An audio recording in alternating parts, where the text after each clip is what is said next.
ఈ వంటశాల తెలియనప్పుడు నోటికి రుచిగా ఘాటుగా ఉండాలంటే ఈ రెసిపీని ఖచ్చితంగా ట్రై చేయాల్సిందే. రెసిపీ కోసం లెమన్ సైజ్ అంతా చింతపండు తీసుకొని నానబెట్టుకోవాలి. అలాగే 3 ఎండుమిర్చి, 4 పచ్చిమిర్చి, ఒక టమాటాని వీడియోలో చూపిస్తున్నట్టుగా బాగా కాల్చుకోండి. టమాటా లోపలి వరకు ఉడకాలి కాబట్టి మీడియం ఫ్లేమ్ పెట్టుకొని కాల్చుకోండి. ఇట్లా బాగా కాల్చుకున్న తర్వాత టమాటాకి పైన తొక్కు తీసేసి ఒక బౌల్లో వేసుకోవాలి. అలాగే పచ్చిమిర్చి, ఎండుమిర్చి కూడా వేసుకొని రుచికి తగ్గట్టుగా సాల్ట్, ఒక ఉల్లిపాయని ముక్కలుగా కట్ చేసి వేసుకొని కొద్దిగా కొత్తిమీర కూడా వేసుకొని పప్పు గుత్తితో ఎనుక్కోండి. చేత్తో బాగా కలుపుకున్నారంటే చెయ్యి అనేది మండిపోతుంది మిరపకాయలు వేసాం కాబట్టి. అలాగే ఇప్పుడు చింతపండు రసం కూడా వేసేసుకొని బాగా కలుపుకున్నారంటే పచ్చిపులుసు రెడీ అయిపోయింది. పోపు అనేది ఆప్షనల్, వేసుకోండి, టేస్టీ బాగుంటుంది.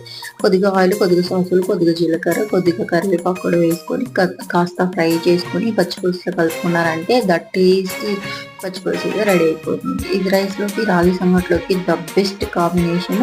ఖచ్చితంగా